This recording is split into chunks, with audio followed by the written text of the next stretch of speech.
Our guest today was elected chairman of the Regional Transportation Authority in June 2005. He is responsible for overseeing the nation's second largest public transportation system.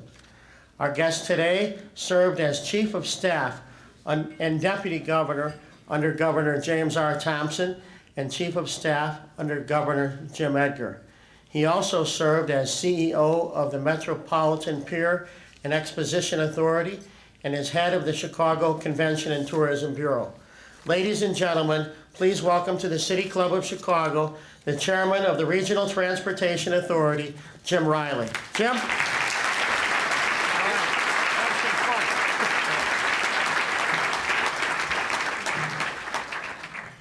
Thank you. I appreciate the chance to be here. It's a big region, and all of us who are involved with transit have been moving around, and so we appreciate the chance to be here. 2007, the year of our decision. Now, if you only went to Paul Green's freshman course, his intro course, you might think 2006 was the year of our decision with elections. But if you caught his graduate course, you would know that no. We are dedicated to not making any real decisions in 2006, or any other election year, it sometimes appears. Before we get to the nitty-gritty, I'd like to take a big picture view about Chicago's role in the world. Why do you live and work here? Probably because Chicago in northeastern Illinois is one of the world's great places to live and work. And that is largely because Chicago is a global city and northeastern Illinois a global region. But why do we have good jobs and a high quality of life? And why are we a global city in a global region? In large part, it's because over the last 100 years and more, our leaders had the foresight to invest in the transportation infrastructure that made northeastern Illinois America's transportation hub. Leaders, I might add, like the former chairman, Dan Rostenkowski, who was always very supportive.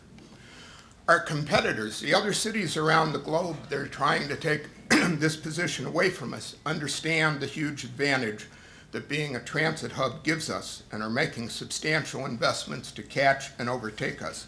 Denver, Hong Kong, New York are just examples that have invested billions in the last decade in transportation infrastructure.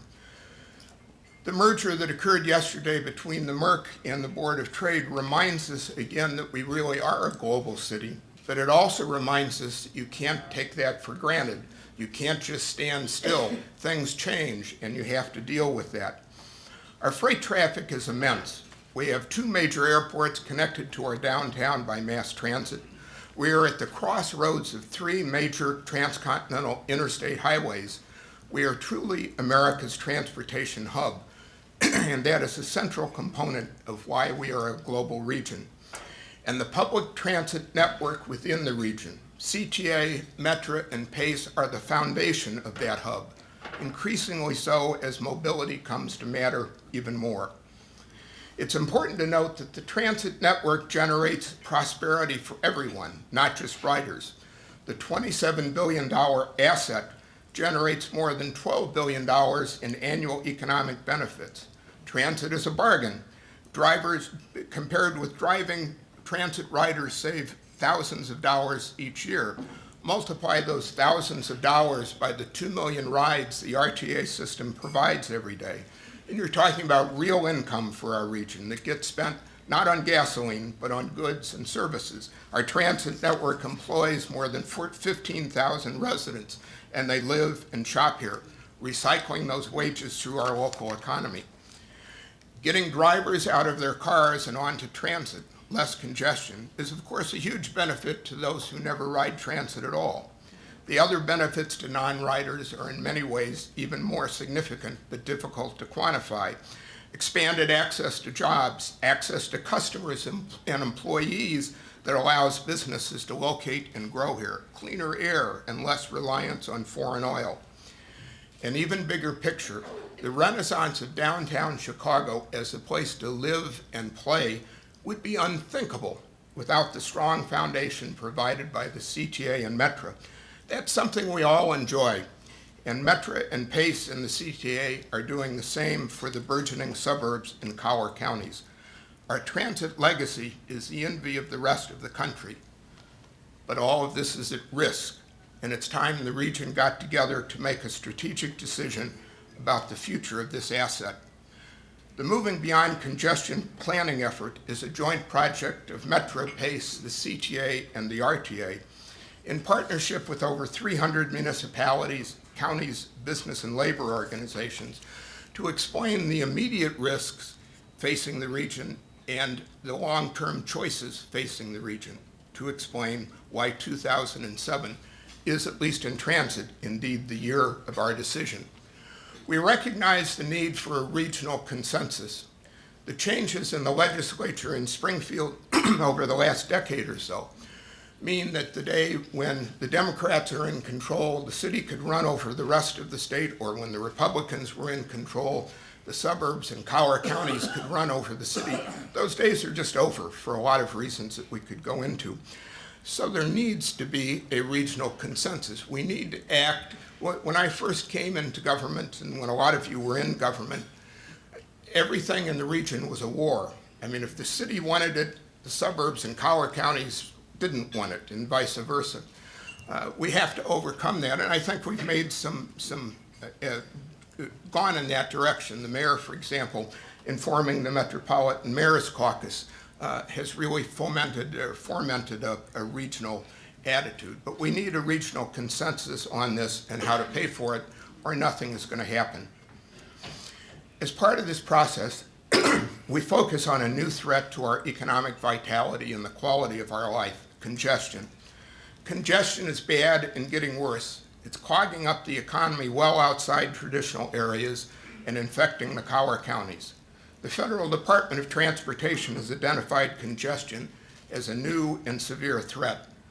As Marisol Simon, regional administrator for the FTA, recently told the John Noel Public Transit Discovery Conference in Addison, congestion damages our families and damages our communities. For every hour that you spend behind the wheel of the car, you miss out on your child growing up.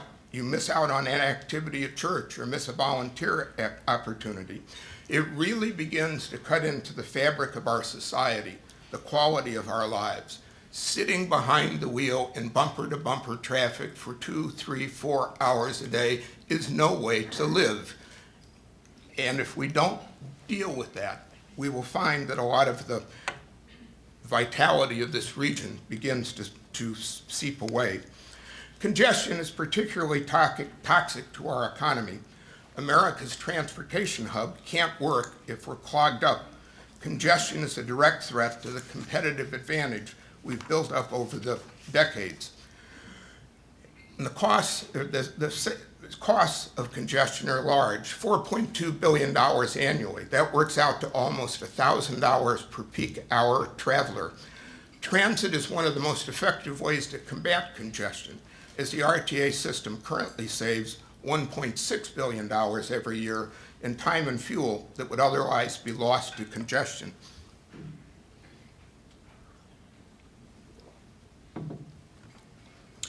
Our highways would simply not work without transit.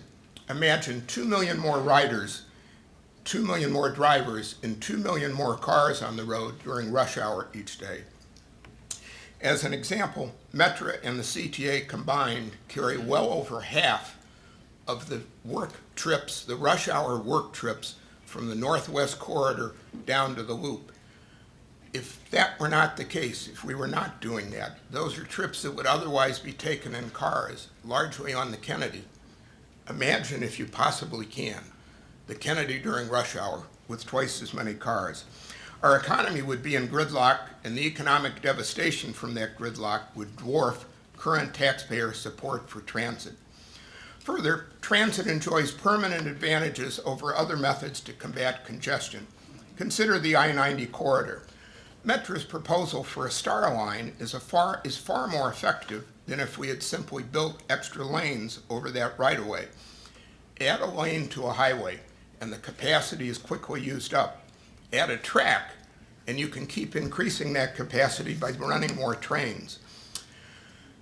To keep pace with congestion, we need to significantly expand transit ridership as we add 2 million more people and 1.2 million more jobs by 2030. The best studies indicate that we have to be adding 182,000 riders, 9% every year, just to keep congestion from getting worse. Last year was a pretty good year for us. We added not quite 4%. So just achieving that 9% growth and keeping congestion from worsening will require major investments.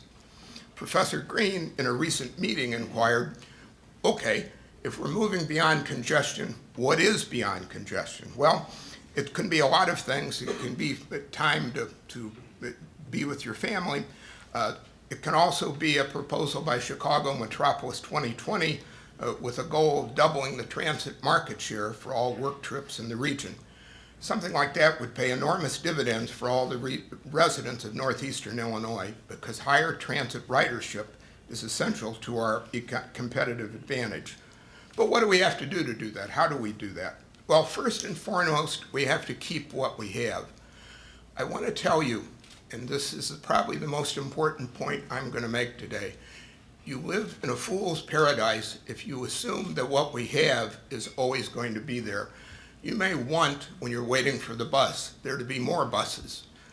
But don't assume that even that number will always be there. If you're waiting at a metro station at a suburban station, a suburban location, you may want more frequent service. But we should thank goodness, we should thank the leadership of the past for the fact that we have that at all, and it is at risk. We have a transit system in this region worth over $27 billion.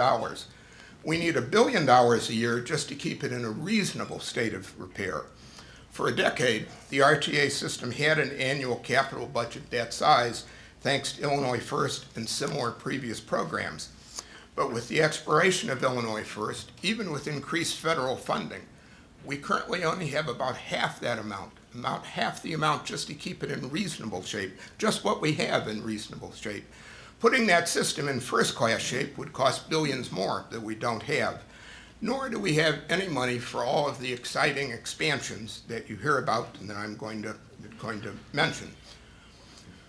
On the operating side, you hear a lot about the CTA operating deficit, but the fact is that PACE proportionately has the largest operating deficit of the three, and for the first time this year, Metra is running a deficit.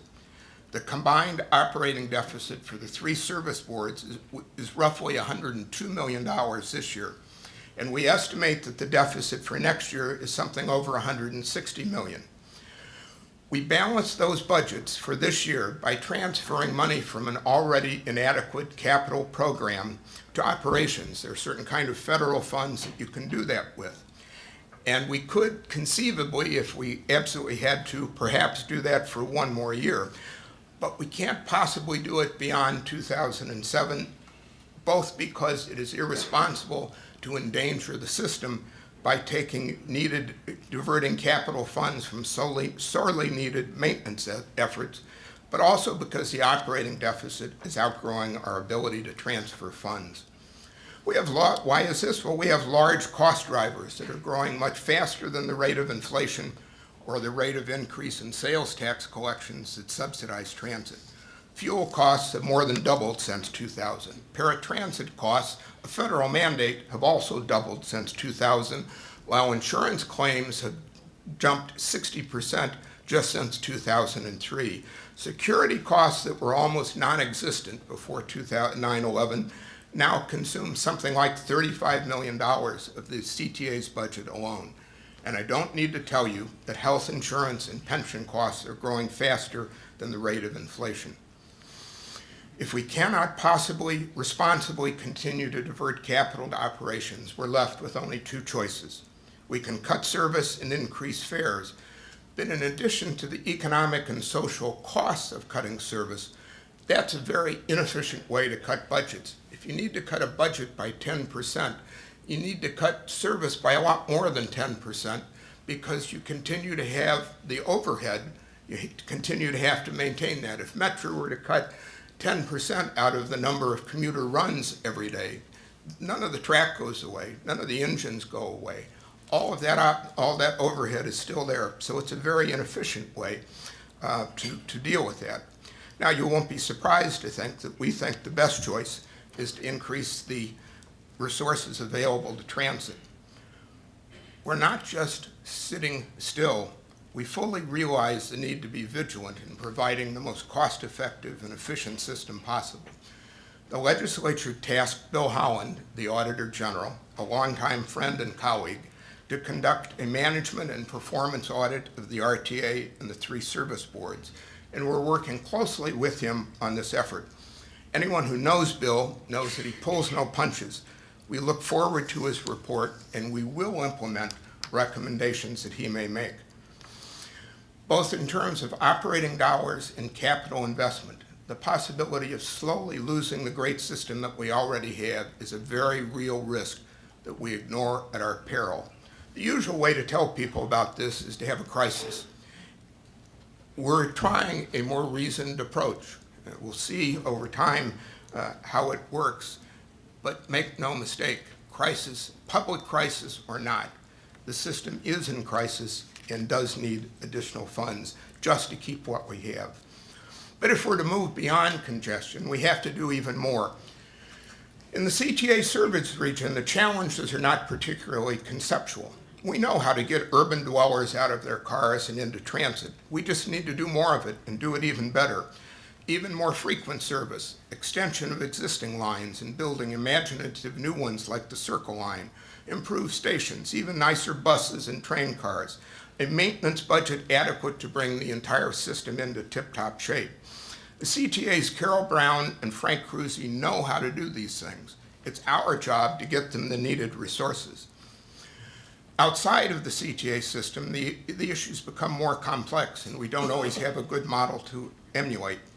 What we basically have is a spoke and hub system that was built over a century to take people from what were previously purely bedroom communities and bring them downtown.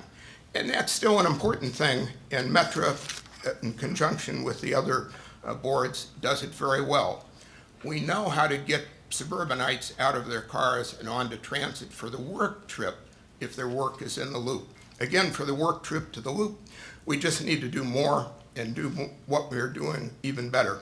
Extensions like the Southeast Line, the UP West, the UP Northwest, more frequent service, and the Heritage Corridor, which poses a special problem due to freight interference.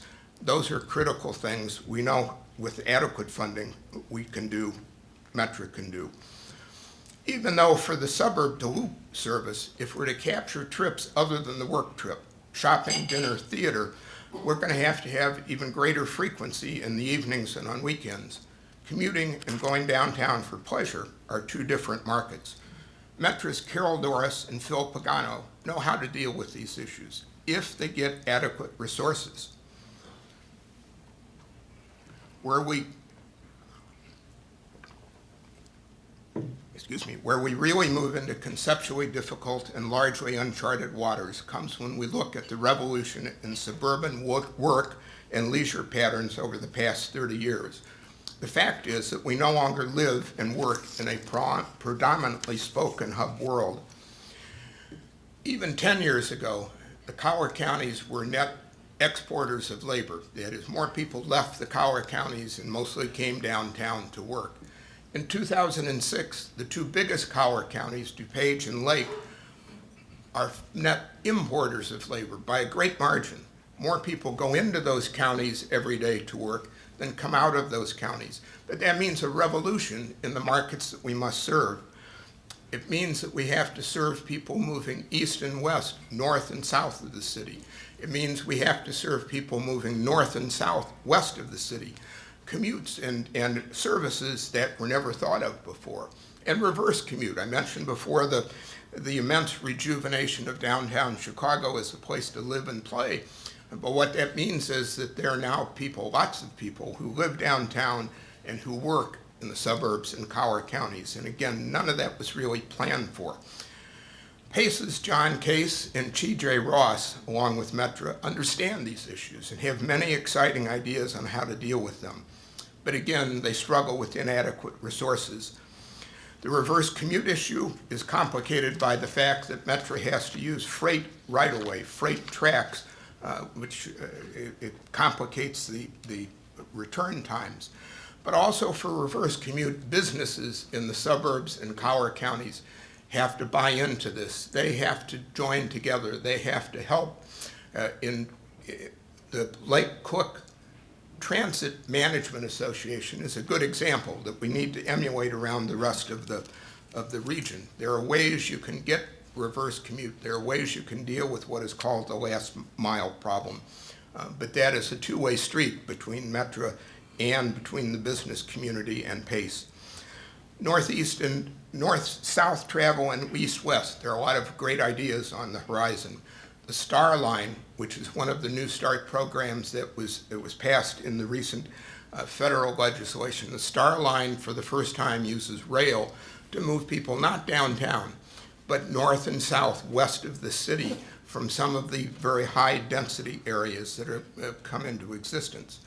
We need to think of ways to bring diverse streams of potential users together to create the level of demand that makes light rail or bus rapid transit financially feasible. One idea that we're exploring is making the west side of O'Hare, which has always been looked at, the access to the west side of O'Hare has always been looked at as a highway issue. And it certainly is a highway issue, but it's much more than that. It gives us the chance for the first time to really create a node, a hub the size of Union Station downtown, where suburbanites and Coward County people can meet, can go their own ways as they move around the suburbs. It's possible to make Joliet a similar hub. The DuPage County J Line proposal, a bus rapid transit line from Naperville to O'Hare and Schaumburg-Woodfield. These are all promising ideas, and we're going to look at. We also need to understand how different the Coward counties are. DuPage County is a very urban county. It's not a city, but it's a very urbanized area. McHenry County, not so far away, while it's certainly developing, is still largely rural. One size doesn't fit all. And as we go through this planning process, we need to understand that. As we go further out and as we try to serve areas with lower demand travel to less frequented destinations, the conceptual problems become particularly acute. The possibilities in lower density areas include dial-a-ride, but dial-a-ride is often financed by municipalities and by townships, which is commendable, but often that means that the dial-a-ride trip has to stop at the limits of the municipality or the township. We need to overcome that. We need park and ride in a lot of areas for bus travel as well as for train travel. And taxis. We don't always think of taxis as part of mass transit, but go out this door and look around and you'll see an awful lot of people getting in cabs moving around the city. That same phenomenon could be the case in a lot of suburban and Coward County areas, except again, we have hundreds of municipalities licensing those taxis that all have different standards for licensing. We don't want to take away the ability of the municipalities to do the licensing, but somehow we need to overcome this problem and have common standards so that the taxi companies can play their part in dealing with issues in those areas.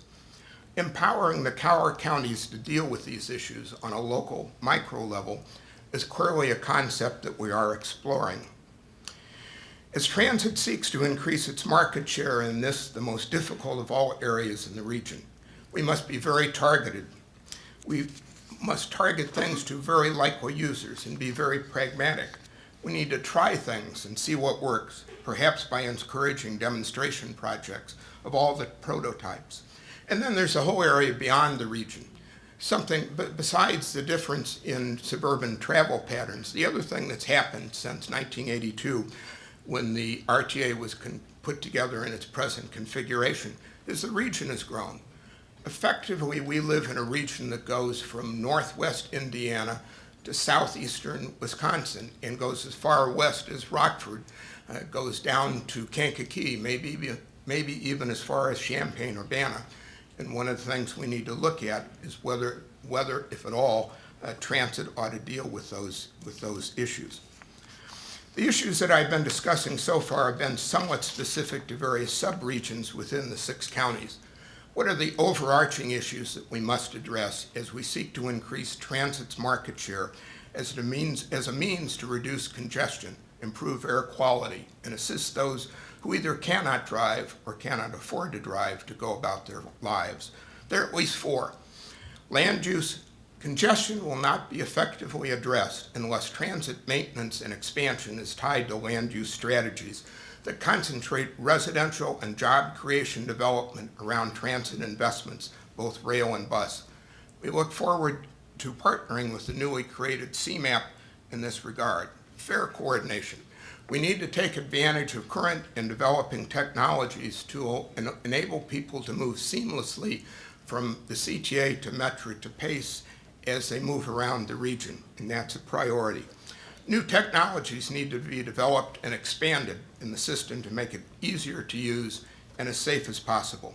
As an example, the CTA bus tracking demonstration on the Madison bus line needs to be taken region-wide. Intermodal. We need to improve intermodal connections to create an overall more seamless transportation system. In addition to passenger rail, there's intercity bus, walking, biking, taxi service, airport connections, and waterborne transportation. We need to make them work together. These are just some of the intriguing questions that we confront as together in regional partnership, we continue our strategic planning process, attempting to move beyond congestion towards a brighter future.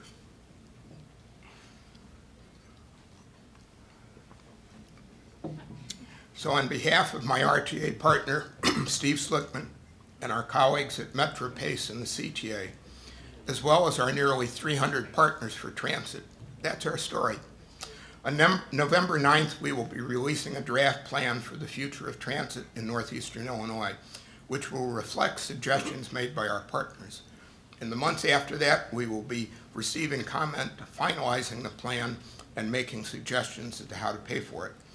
I invite you and your organization to join us as a partner for transit, to give us your thoughts and suggestions, to join in this great regional dialogue. Any RTA staff person or our website, Moving Beyond Congestion, will show you how. We face a choice. It's our region to shape. It's our future to claim. The men and women who built America's transportation hub out of a swamp and forged a global city by sheer will chose boldly.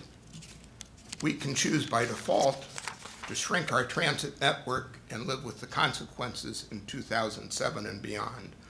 Or we can choose to build on our competitive advantage and invest in a world-class transit network that will make for an even greater Chicagoland. It's our region. It's our choice. 2007 truly is the year of our decision. Thank you.